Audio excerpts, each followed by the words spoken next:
This meeting is being recorded. Audio settings button menu. Start my video. Hello everyone and welcome to today's VI user group, which is set up by the Audio Description Association. My name is Yusef Osman. I am an executive member of the Board of Trustees and have been tasked with helping to run the Audio Description Association. Now, I'm on my own today. Normally, I'd have a couple of people assisting me, but because I was ill for quite a lot of August and wasn't able to arrange the meeting until very late in the day, unfortunately, nobody else was available to assist me. So I'm going to be doing this on my own. As those of you who've been with us before will know, I always say that I might call this the blind audio description group or the VI user group or the blind user group. I myself am totally blind. But if it's audio description that you're interested in, this is the right place for you. So welcome again to today's meeting and apologies for the lateness of notice. Today, we're going to be talking about audio description at museums and galleries. And because currently there's only 5 of us on the call, I suggest we can do this a bit less formally than we do normally. So normally I'd ask people to raise their hands before speaking. If you want to do that, that's still absolutely fine. In Windows, it's Alt-Y. On Mac, it's Command-Y. If you're using an iPhone or an Android phone, you need to look on the screen for, I believe it's more options and then raise hand. If you want to just speak up, that's fine. If you want to use the chat feature, feel free. I will remember to try and read out what's written in the chat, box. And if I can figure out how to, I will ensure that anything in there gets added to the post-event notes that should get sent out usually within a week.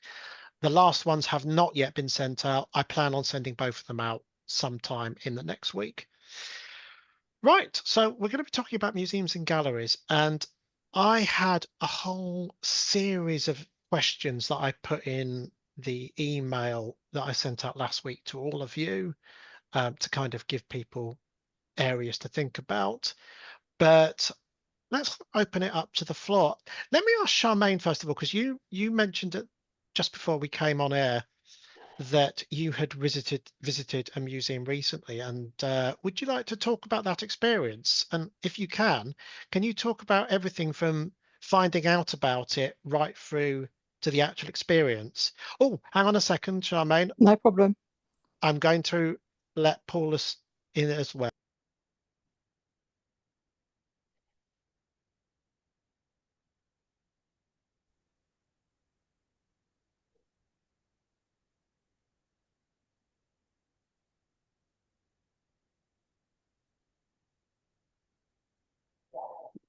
Paulus has joined the meeting. Here Saeed has joined the meeting.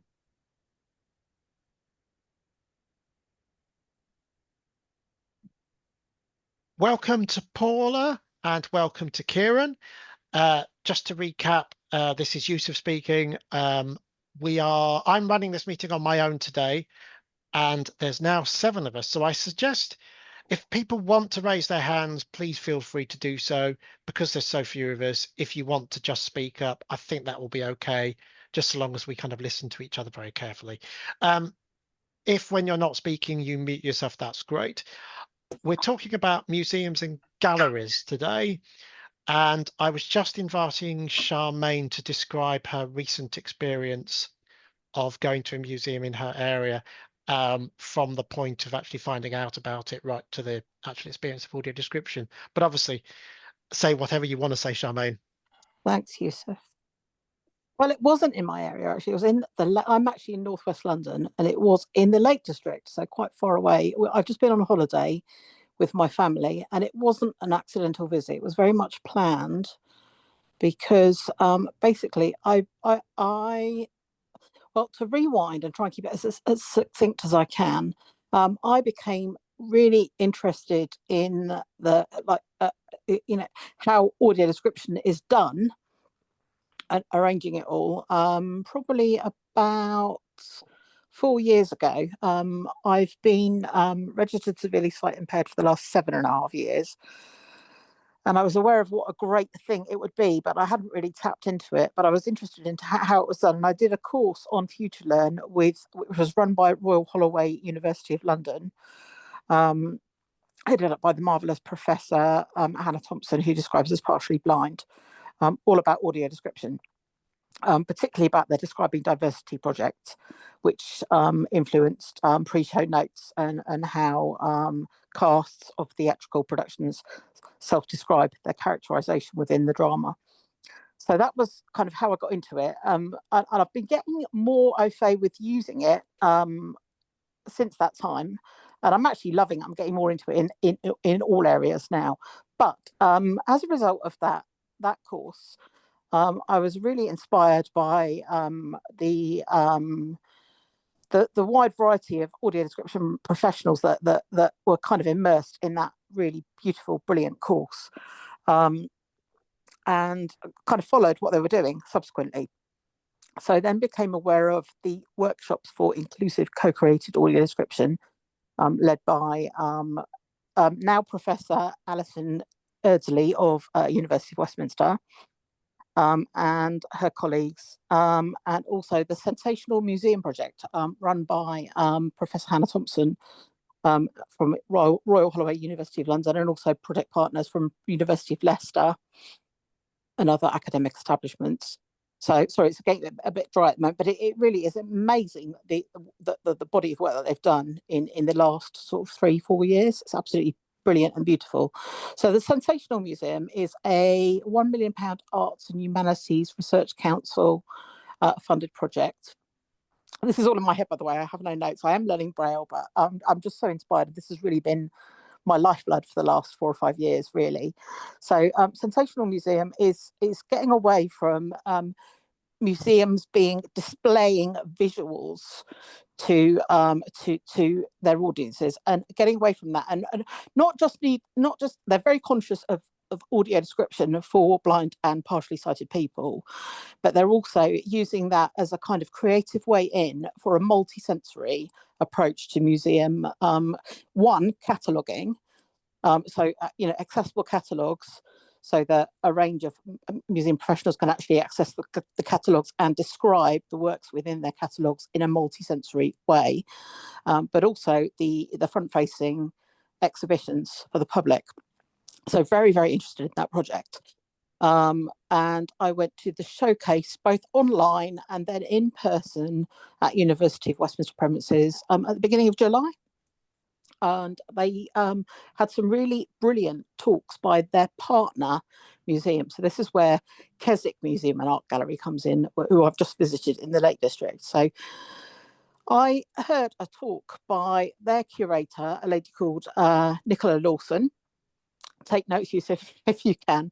And she was so inspired. I mean, all of the speakers were really inspiring about how how they dabbled their toes into the approach with regard to cataloguing and exhibitions of the Sensational Museum approach, and tried to do multi-sensory ways of getting work out the exhibitions to the public, so that everyone could enjoy them in a different way of perceiving them. But one of the speakers was Nicola from Keswick Museum and Art Gallery. And she spoke online. So I heard her talk twice. I heard her online. And I found it really inspiring. It really resonated with me and my experience. And I think through sight loss, and maybe some of you can engage with what I'm saying, whether blind or you've lost your sight later in life, that, blindness offers a different way of doing things, which actually a lot of non-blind people could actually really benefit from. Getting away from what they would call an ocular-centric, eyes only view into more, touch, audio, smell, different ways for doing things. So, I mean, this is brilliant. But she was absolutely one of the best speakers, in my opinion, because she really articulated and I really resonated with it, as I said, how she'd been like very academically trained in music, being a museum professional, and this really was sort of contradictory to everything that she'd learned in the sort of authoritative curatorial voice, which is what the Sensational Museum and the Wickeds are trying to get away from. They're trying to get genuine representation out there so that everyone feels included and everyone has a voice or a stake in the game in describing what's going on in those establishments. So she really, she was very honest and very authentic, and she spoke about how it had really like shocked her to the core in being completely antithetical to the way that she'd learned to do things, but how her establishment, her museum, had really benefited from that approach, and how she'd absolutely loved it through working co-curating audio description and the exhibition with community members. Had really benefited her and the museum. They've got a really, really brilliant exhibit out of that experience. So I had to go and say hi to her after her talk and tell her how much she'd inspired me and how brilliant I thought she was. And I said, because at that time, at the beginning of July, we were always a bit last minute with our family holidays. We hadn't booked a holiday, and we do like the Lake District. We were thinking about going there on holiday. And I said, this might be the case. I said, if we get there, she said, absolutely, look me up. I said, I'd love to come and see the exhibition. So that's what I did on Friday. And I went there with my family. And it just sort of fell into place, really. So I went during they have a quiet time, I think, on every other Friday. So it just happened that I could drop in on a Friday morning, the last day of the holiday, at quiet time from 9 till 11. And Nicola was going to be there on site that day. My family went off and did something else and left me. A really spacious, beautifully curated exhibition and museum anyway. They really got access. Really good lighting if I have a little bit of residual eyesight. So, I could see as clearly as I was going to see, and getting around. It was spacious. It was well laid out and planned. They're really helpful, really good accessible facilities, color contrast, just really, really good. And I knew it would be good, but it just blew my mind and how good it was. So I was led to, and Nicola told me about it and was on hand as much as I wanted her to be. And then she left me to kind of immerse myself in this Sensational Museum exhibition, which is called, can't remember the full title, but it's a bit off-putting because it's an acronym. It's KSIA, which is Keswick School of Industrial Arts. So they're talking about how artworks from the community in the last couple of 100 years, the workers used to come back after working in their day jobs, and they were given a creative output by way of sort of workshops in the evening, and they were part of the Keswick School of Industrial Arts. So Keswick is a town in the Lake District, and we stayed nearby. And they used copper that was mined locally to make really fantastic sort of ornate, elaborate plates and metalwork. So it was a very small stand, and they've got some braille. They'd even put some braille there. And I can now read a bit of braille, so I was really pleased about that. I gave her some feedback on that because I think it was brilliant what they were trying to do. But I did point out that as a partially blind person, if I can't find the braille, I can't read it. And so gave her some constructive feedback about the level of the braille and where it was and how it was done, because I think it was placed in the way that cited text would be if you can see it. Now, leaning down and feeling it with your finger was a different thing. So I gave her some feedback, which I was really grateful for. But I can't say how amazing it was. It was just so great. They got an exhibit of some spongy moss, which you could feel, which gave you a feel into the what the hillside would be like.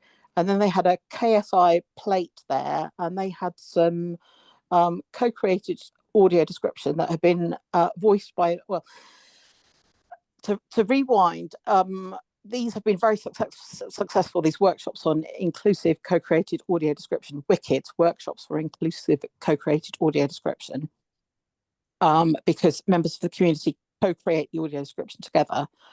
But what they did find that I think it was kind of a group thing. If they thought they were going to write it together after they'd actually all put their ideas together, and I've participated in a few of these, and they're really brilliant. It didn't work. So basically, one of the facilitators took it away and would then put together the AD text from all of the like notes that they're taken about what everyone had said, and whittling it down and agreeing it with so it really was a co-curated piece of work. So and I could tell when I listened to this audio that it was co-created audio description, because it was just so evocative and so ground up. It wasn't an authoritative sort of curatorial dry voice telling us about. I mean, you do need some kind of context, but it was very evocative, very sensual. It was sort of saying that they encourage you to kind of like I think there was a pomegranate on gilded sort of onto this plate, and it was describing what members of the team had kind of thought that felt like, or it felt like this. I can't describe it, but it's just brilliant the way that they do it. It really brings it to life. It's really ground up. It's really, really immersing. So it was really exciting. And what I should also say is my use of technology now is quite good with VoiceOver on my iPhone. But basically, they had QR codes that you could swipe with your phone, and they also had it on a headset for those that didn't have their own smartphones with them. But I listened to it on the headset that was available, very easy to access on the stand itself. But also, I swiped the QR code and I listened to it on my actual phone, and it basically links you to the Sensational Museum website, which I'd recommend that you all go and have a look at, because this is just one of many partner museums, and all of their AD and and details of their exhibitions are on there.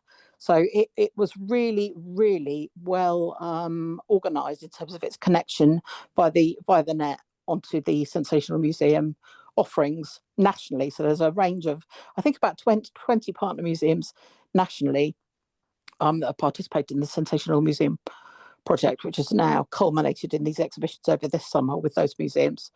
So is that okay? I'll leave it there. That's brilliant. Thank you, Charmaine. Charmaine.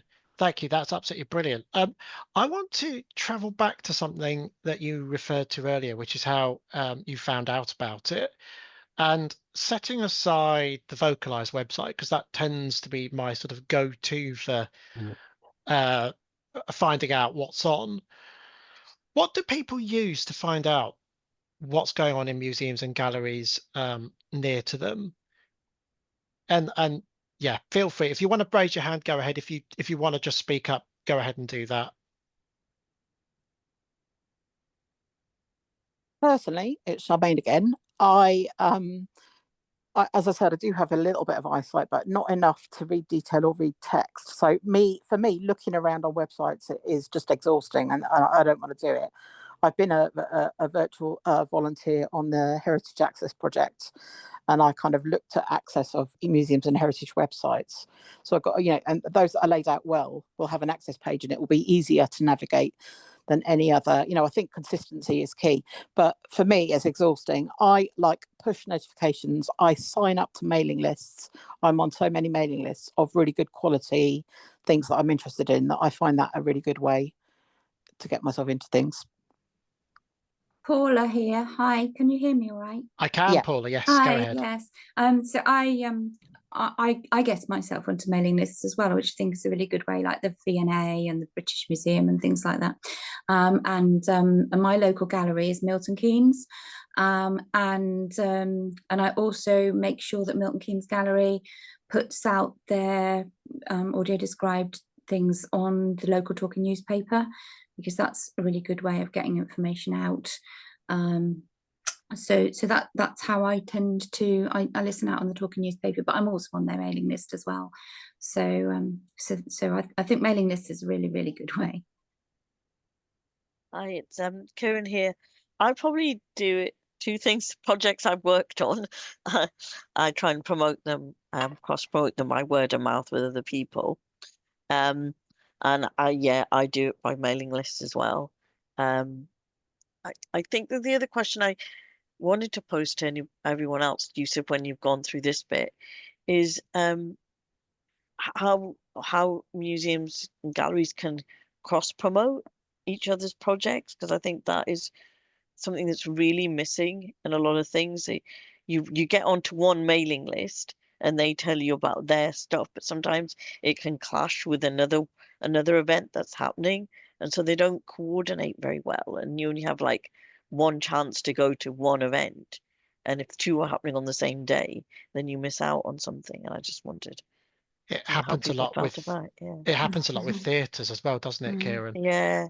I think I think museums often regard themselves as being in competition with each other, so perhaps they try and keep their audio described events I secret know, from and the it's very others. stupid. I'm really trying a lot up here in Scotland to try and get them to coordinate and to Yes. cross promote.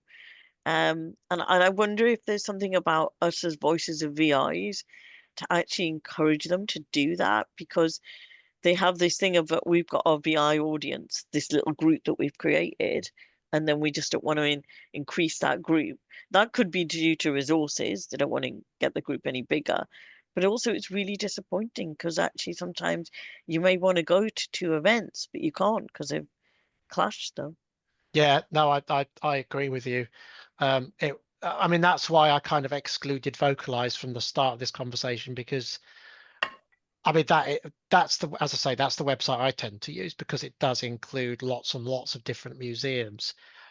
But if you go onto the museum's own websites, if you can find the particular audio described event, which isn't always easy because sometimes they bury them really deeply, they definitely they don't tend to include audio described events at other venues in the same area as them. They don't even cross promote. For example, if you're at an event, they could just say something in person to that group. The other, there's another organization. What we're trying to do now, so I work with the Fruit Market Gallery, and the Fruit Market Gallery, which is it's like a little contemporary gallery next to the Waverley Station, which is our biggest station in Edinburgh. It's a bit like King's Cross version of in London. That's the best way of putting it. And we've tried to go to, as part of the group that we have, this project called See With Me, we have as part of our monthly meetup, every so often we go and visit other museums and galleries. The group goes and visits other museums and galleries, and they then find out about, we find out about what they're doing, they find out about what we're doing, and there's a lot more crossover, and then they get a more increased audience. And I think there's something in that. And I think there's something about, because I don't think museums are rivals, really. No. I mean, what one museum has is completely different to what another one. And the British Museum is completely different to something like, say, for example, I don't know, the Natural History Museum, or you know what I mean? Yeah. Completely different. And I think there's something about trying to, and I don't know, I kind of feel it's something that we as a group should really consider, is try and encourage them to do that somehow. Yeah. No, I'm with you there. Does anyone else want to say anything about advertising, finding out about what museums have got on, or museums advertising each other's audio described events? If not, let me Yeah, it's just oh, sorry, go on, Dave. yeah, it seems very difficult to find out when things are on, or even if they are audio described. A lot of the time, it's very easy to find out that things are on, but they don't actually ever tell you, oh, this is audio described, or there'll be a guide going around explaining things. They never sort of tell you that stuff. What part of the country are you in, Dave, if you don't mind me asking? I'm in Liverpool. You're in Liverpool, and have you Yeah. are there any particular museums in Liverpool that you're thinking about with this, or is this just a general experience? General experience. General, yeah. I mean, Yeah. I think we can all identify with that. I found on some museum websites, the information is there, but it's 3 or 4 levels buried within it. And then other times it's not there at all, and you kind of ring the museum and then they say, oh yes, we've definitely got this audio described, but you have to take that extra step. Yeah. Or they have to go and call someone, and you have to wait till the end of the day for them to call you back about it. Then Yeah. it's not a spontaneous day out anymore, is it? No.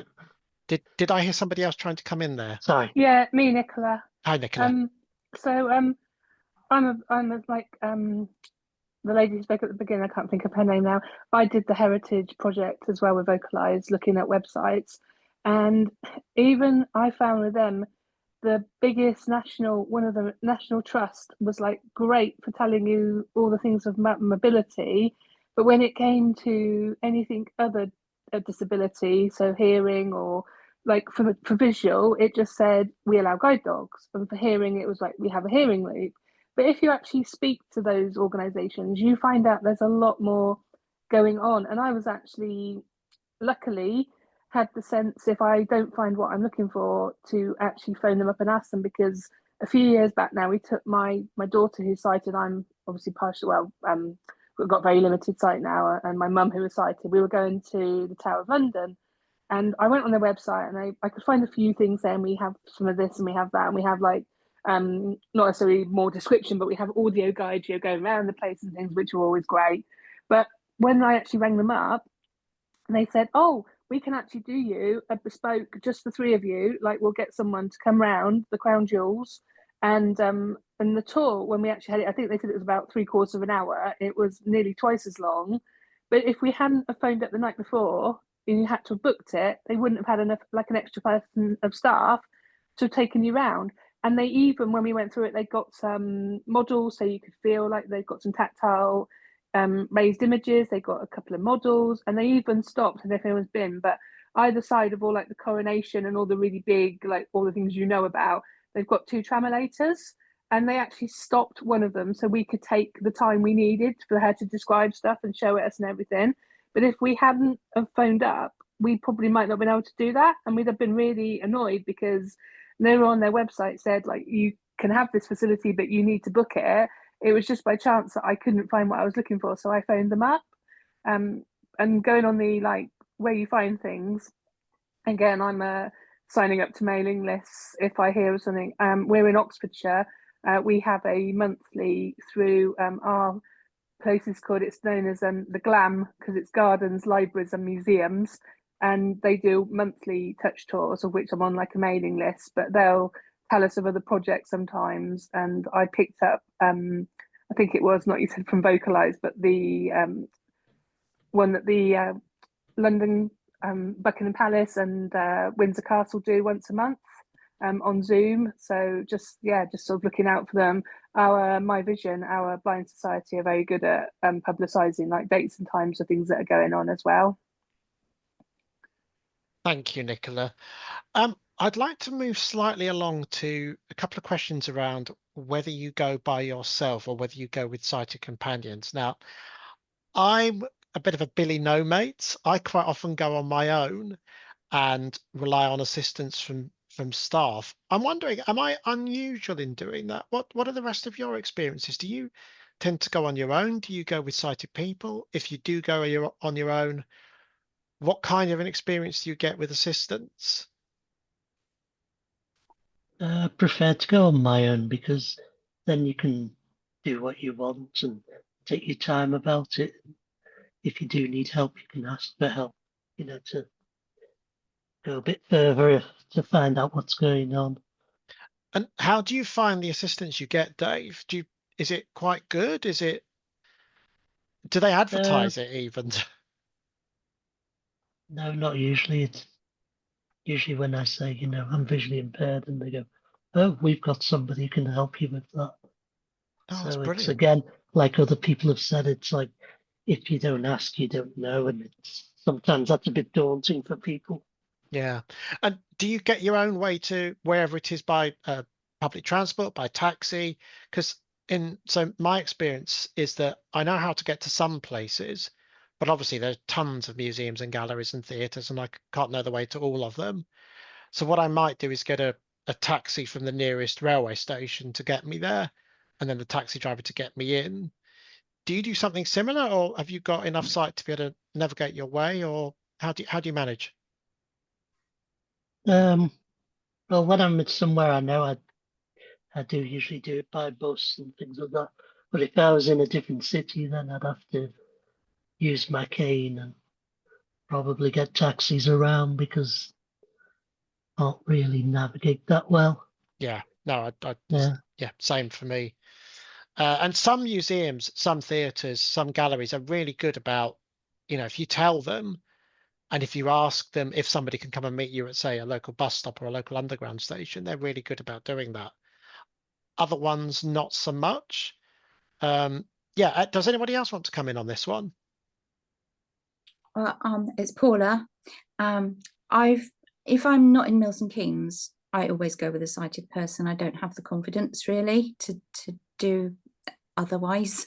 But in Milton Keynes, I will go to Milton Keynes Gallery to audio described things by myself. But I do tend to go with my husband because he enjoys it as well. So he's fully sighted, but he actually volunteers at Milton Keynes Gallery himself anyway, and he likes to come to the audio described things with me. It gives him even more perspective when he's being a volunteer. So that tends to happen.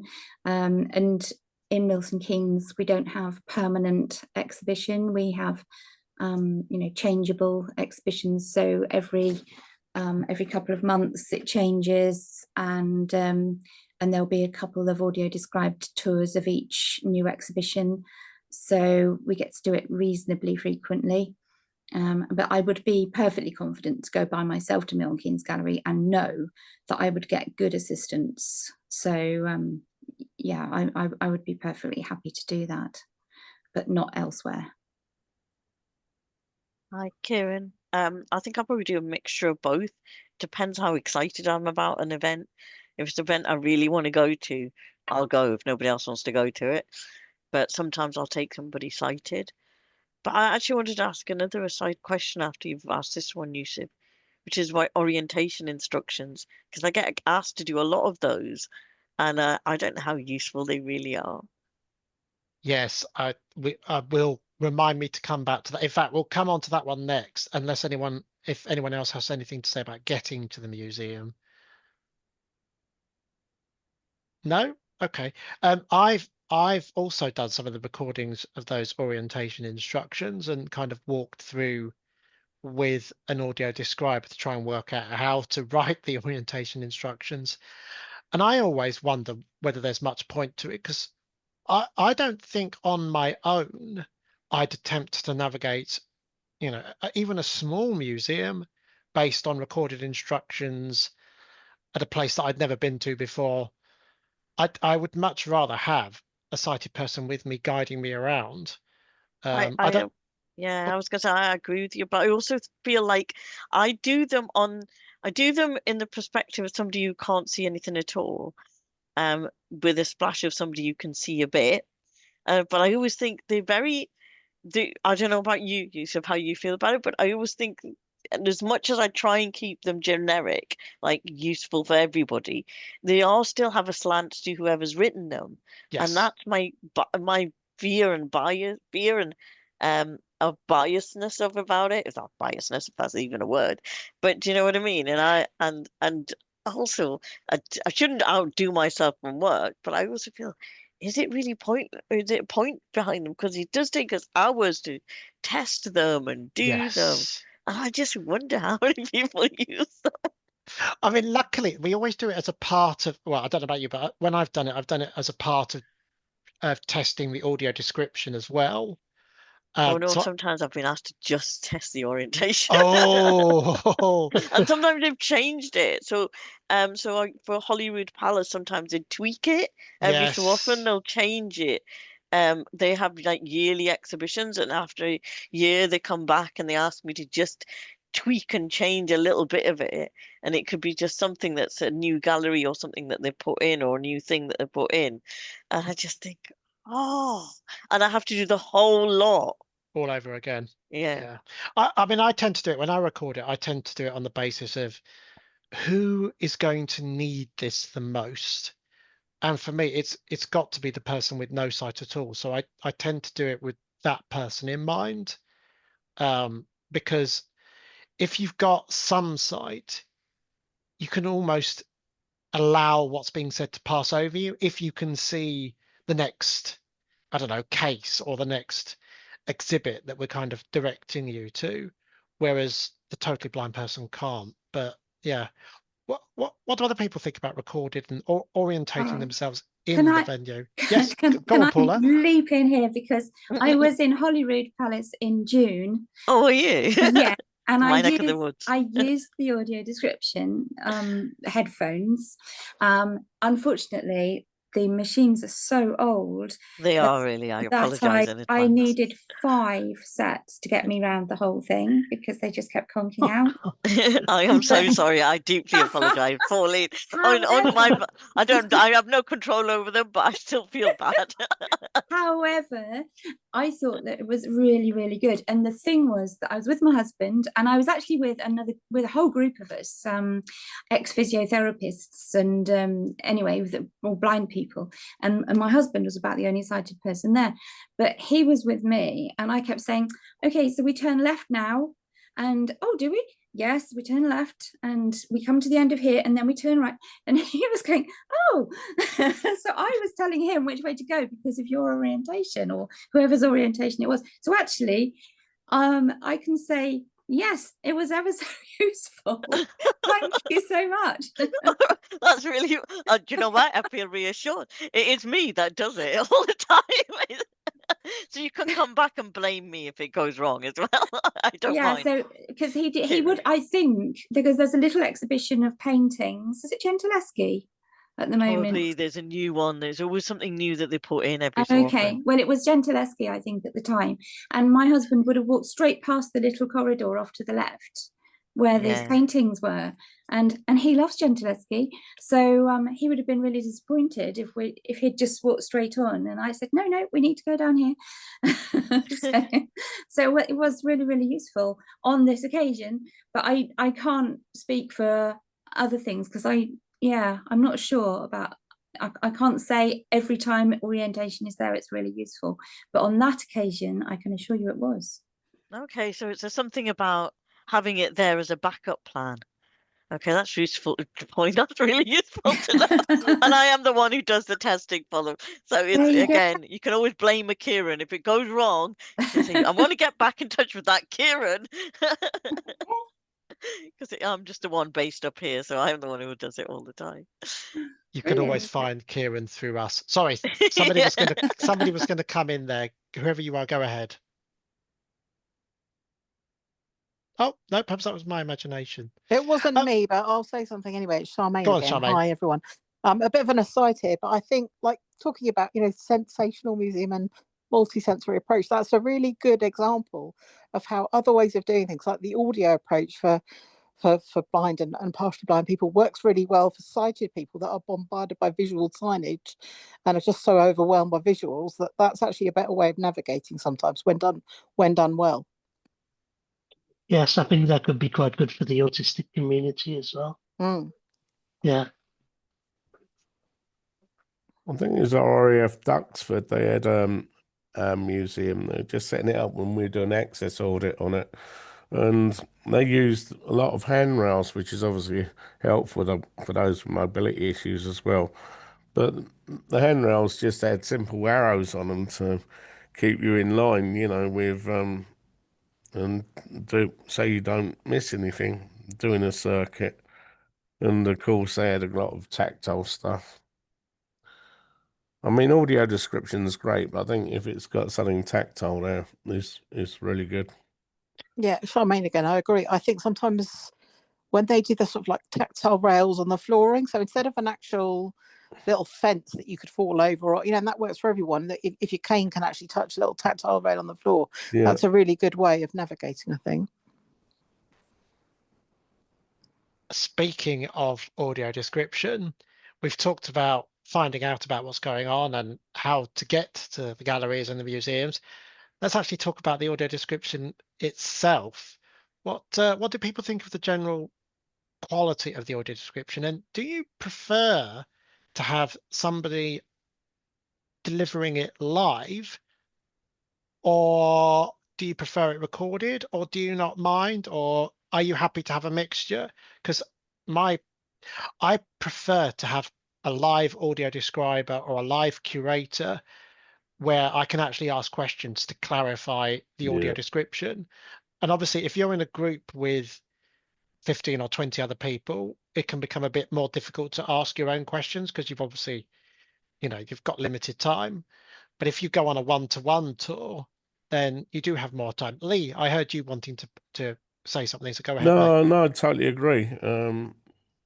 We've done just up the road. I mean, Watford, northwest London, but Hertfordshire. But just up the road, sort of Bushy Harrow way, there's Bentley Priory, which is RAF, and they started doing this, I think, just before COVID. It was nice to have the audio handset, but as you say, because it was quiet, the person tagged on with us, and you can ask those extra questions and all that.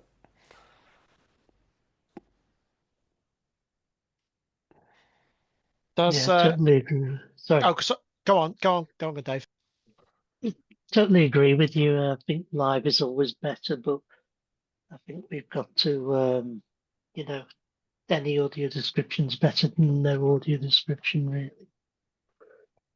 Yeah, I think if it's a permanent exhibition, then you know, it's really useful to have an audio guide that you can take around with you and you can drop in anytime. Whereas a live audio description is often an event, like, well, here in Milton Keynes, you know, we have it twice for each exhibition, and they're not going to do a whole load of audio description on headsets and stuff for a moving exhibition that's going to happen, you know, several times a year. So we just have our two, and they use two different audio describers who've been taught by, I think Anne Hornsby came and did the training here. And so they're local artists and they do the audio description, and I prefer one over the other. So I always go to I always go to the one, and then I think carefully about whether I go to the other. So it's definitely you get variable quality, but it is always nicer when it's one-to-one, and you can ask stupid questions like I do. So. Can I dig into the quality? Because obviously, without naming any names or anything like that, I'm just wondering, so how do we judge quality? Is it by the audio describer's ability to describe something logically, so to kind of help you in understand? So let's say it's a Louis XIV dining table, let's say. I don't even know if that's such a thing, but there is such a thing. There is. there is. Let's say it's a Louis XIV dining table. For me, I want that to be described in a logical, consistent manner. So I want the person to go, we are standing facing the table. We are looking down it lengthways. Well, so we're standing at one of its short ends. It's a rectangular table. It's, I don't know, 25 feet long and 6 feet wide. It's made of, the top part of the table is made of mahogany. The legs, which have clawed feet, are made of silver, let's say. And then you'd have to say what clawed feet are. Yes. As opposed to, we're kind of standing in front of a table. It's from the 17th century. It's brown. Oh, yes, it's got 4 legs. It's round. No, it's rectangular. Do you get what I'm trying to get at with sort of consistency and logic? That Yeah, no, I think I know what you mean. Yes, it's Charmaine. Yeah. I think And the way the modern technology is, though, I mean, you know, nothing's hugely expensive now for the 3D printers, you know, just to make as going back to the tactile version of it. It obviously doesn't have to be full scale, but something 6-8 inches long, high, whatever, it's not going to cost them a lot if it's a permanent museum. yeah. Sorry, it was Paula, wasn't it, that was talking about Milton Keynes? Yes, I think what I meant between the two describers that we have, there's one that's a chap, and he is logical, and he describes the pictures in a very very clear way, or the items, whatever they are, they're very clear. You get a really good sense of what the colors are and what's in the picture, or what the sculpture is. You get a very clear picture.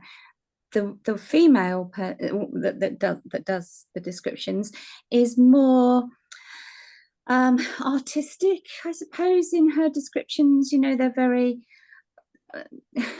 poetic or something. You know, it's less logical and it's more arty. I can't describe No, I any do other know way. what you mean, But you know Paula. what I mean. And Yeah, I quite like the logical side of it rather than the airy fairy side. You know, that's just it's personal preference, isn't it? But yeah. Yeah. Also, I think it also depends on how much, if any, site you have. So I'll use myself as an example. I've got no site at all.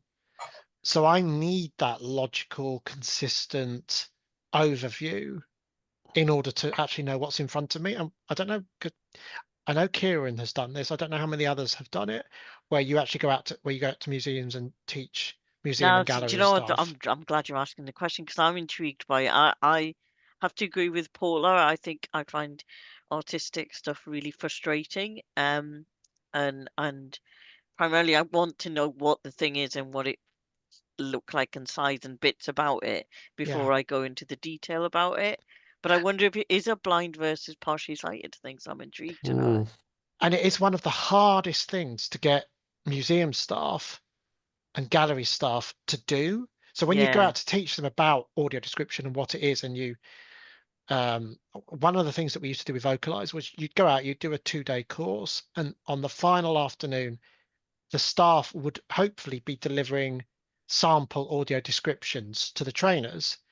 And one of the hardest things to get them to understand is they actually have to say what's there. So, you know, for example, we're in Hever Castle in Kent, and it's famous because it was in the family of Anne Boleyn.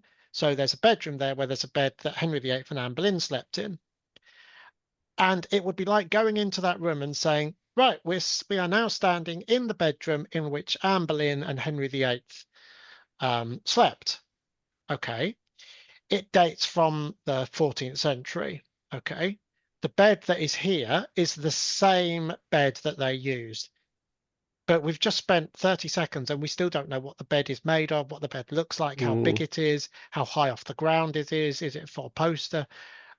And that does seem to be one of the hardest things that people find.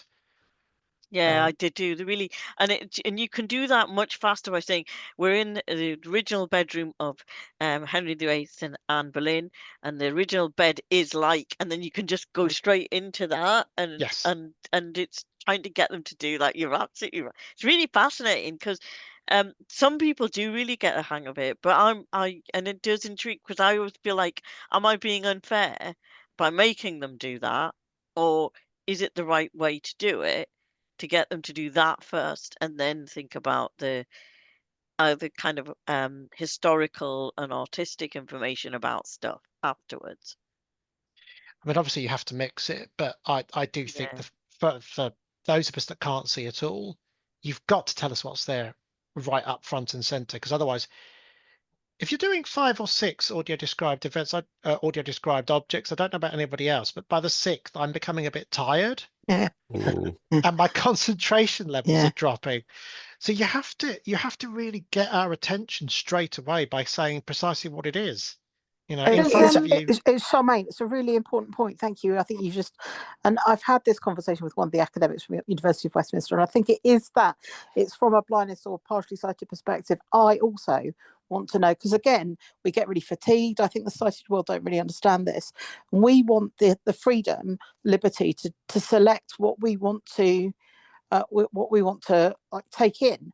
So you do need that little bit of grounding context to be able to navigate towards the stuff you're interested in. Thanks, Charmaine. Plus, when you say bad, sorry. It's okay, go on. Plus, when you say bad, it could mean anything to Yeah. you know, if you're totally blind, you know, you might go straight to your bed rather than a Could be a flower 16th bed, century couldn't it? one with a big wooden bed that stands up quite high. Like, you know, there's thousands of beds in the world. It's not descriptive. It doesn't tell you anything. Did I hear Nicola trying to come in? Yeah, I was just saying, I don't know, because obviously being new, how many of you do the Royal Collection Zooms? Like the next one's tomorrow. I do that, Charmaine. I find them really good because they spend, so they start, it's usually a painting, or it's usually a painting, it can be an object, But they start with obviously introducing what it is, sort of what period it's from, the size of the painting, where it's, if it's hung at the moment, where it is displayed, and then they describe what the painting is of. So like one of the last ones was one of the later ones of Queen Elizabeth II. So they would describe all what she's sort of from top to bottom. So it's in a logical order, sort of what she's wearing, complete jewelry, what's, if she's got anything on her head, her hat or headdress or anything, and do the whole like painting of what's in it in a really good logical, saying which sort of, if they're in a top corner or from this side, left to right or whatever, there's like a curtain that's looking slightly open on the left or something. But they do that for like, it's an hour session, and they do that for half an hour. And then the second half, they actually then talk more about either the history or the context. The last time they'd actually been talking to the lady who'd actually painted it. And so they were saying about her and things. But quite often, if it's like a Victorian one or something, then they'll talk about the clothes and all the sort of things they might have worn during that time, or just if it's a palace who built, so you've got history and you get the actual object painting. And I find those really good because they're really logical. I've got no sight, I can't see the screen, so I've got no sight when it comes to doing Zoom. I've got a tiny light and dark normally, and I really enjoy. I started them off in Zoom, and I'm so glad because I can never get to London that easily, and love doing them. I've got about 3 of my friends have got on to doing them. Even my mum, who's sighted, joins me if she can because she just finds them really interesting. So if anybody, it's Charmaine again. That last one was absolutely brilliant, wasn't it? The Queen Elizabeth painting, really they brilliant. all are. I love them. They are really good. They're all just so, and the people that do it are so enthusiastic, and they've got a sort of group of 4 different. So it can be something from Windsor, Buckingham Palace, or Holyrood. But like tomorrow, they're doing a coach from the Muse, and when it was the coronation, they did the coronation screen and the gold coach and things. So they can be of any painting. It can be an exhibition that's on at the moment. It can be just a one-off. It can be but I really enjoy them, and say I've got about 2 or 3 of my friends into them as well now, saying you must do this. It's really, really good. But I just like the way it's not just a painting, because I'm more a museum artifacts and an actual sort of painting person. But doing these because you get the history as well, I really enjoy them. So if no one's, give them a whirl. They're really good. They're an hour on a Tuesday, 1st of the month, 2 sorry, o'clock. in that 1 hour, you just talk about one picture, or so they do just one object. It might be 2. They might have 2. Like a couple of months ago, they did the 2 Charles and Camilla's coronation pictures. So they did both of those in one.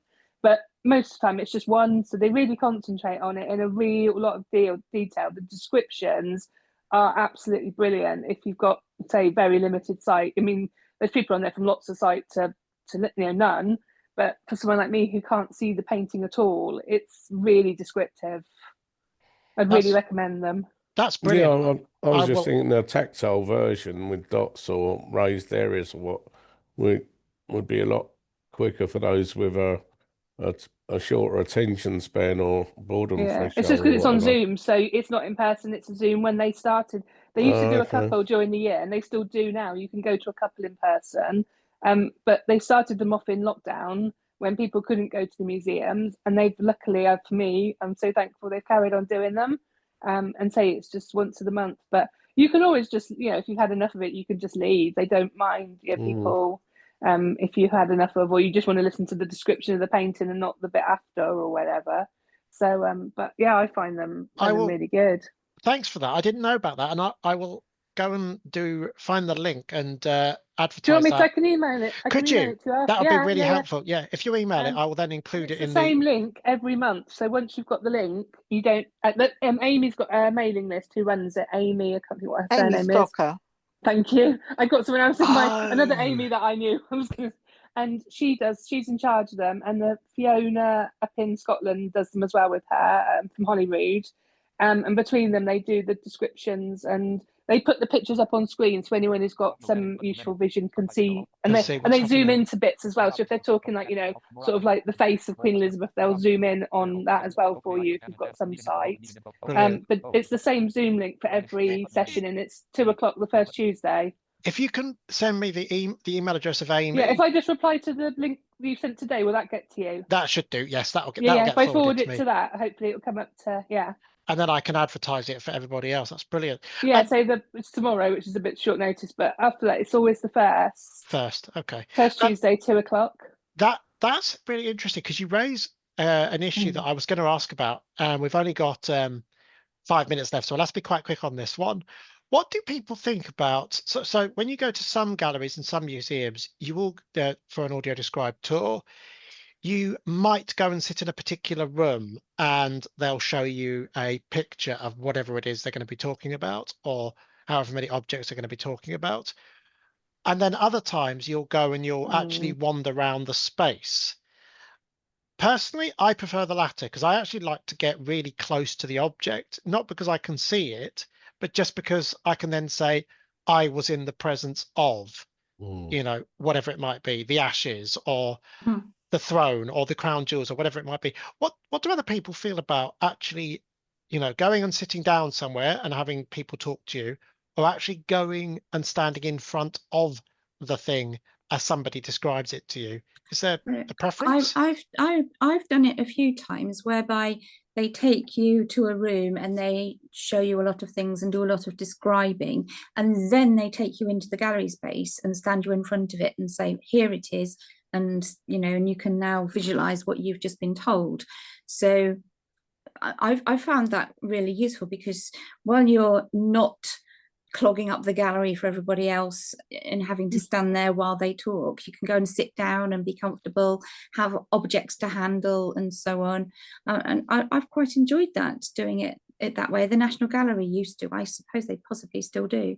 And certainly I've done it in Oxford in the Ashmolean, where you have the handling first and then go off to visit the item that we've been discussing. I do both ways in Oxford. Sometimes they'll do it in the gallery, sometimes they will do it in a room, or they'll combine both.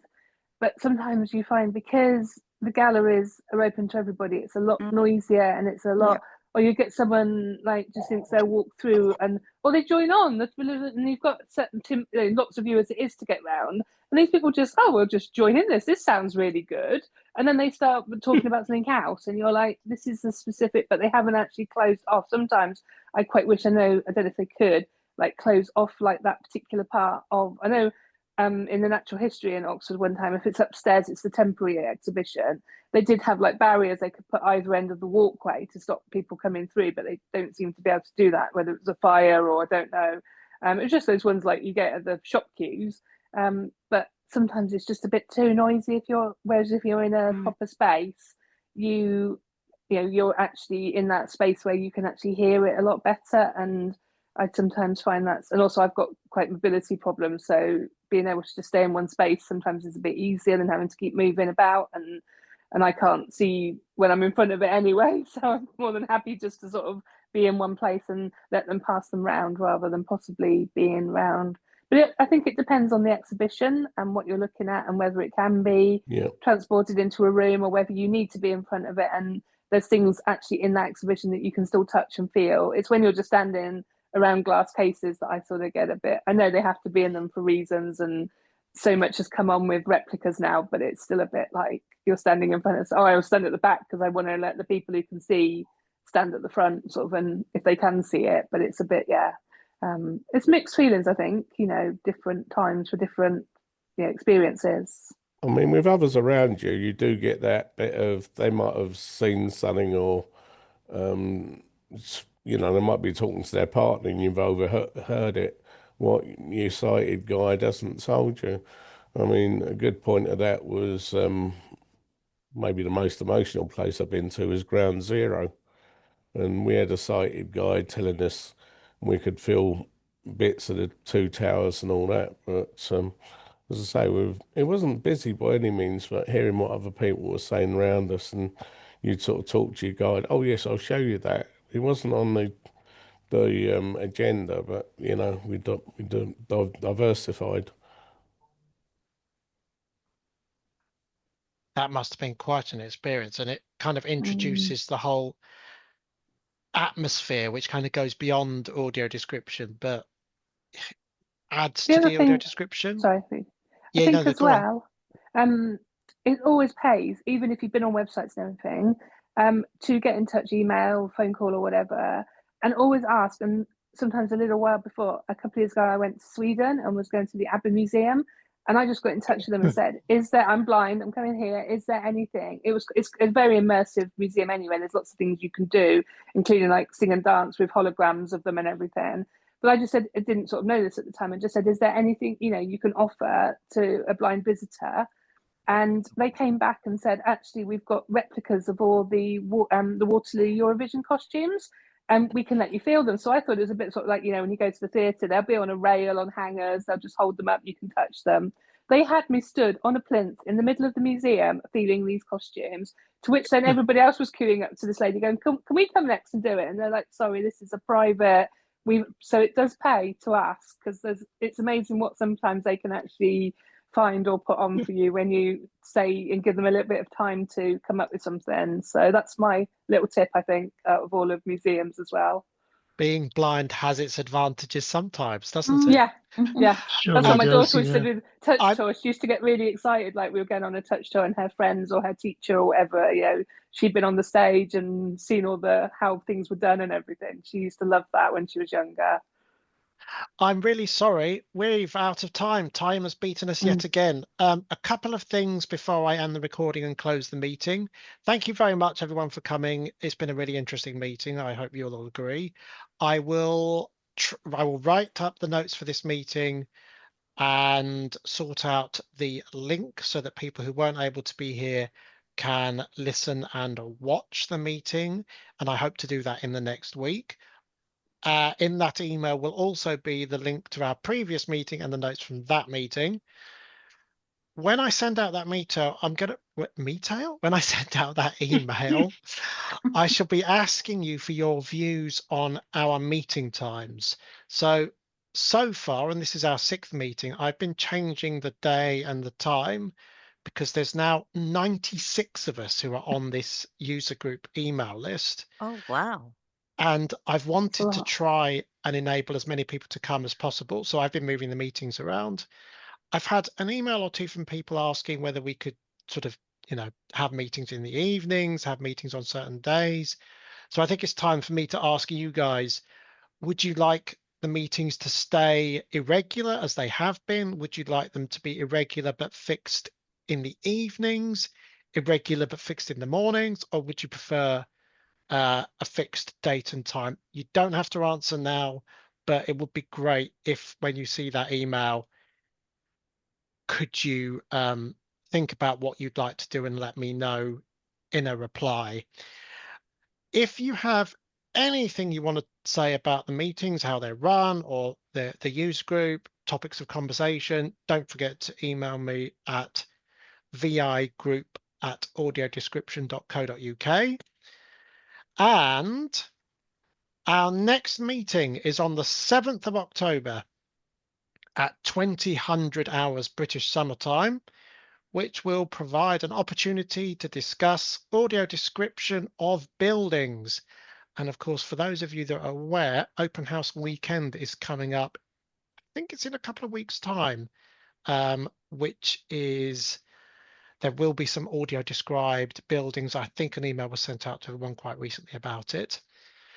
So thank you very much for coming. I will see you all at our next meeting. Oh, thank you. Well done, Yusef. as Thanks, always. everyone. Thanks, Thank Yusuf. you. Thanks, Yusuf. Yeah. Thanks. Bye. Bye. Bye. Bye. I've stopped recording.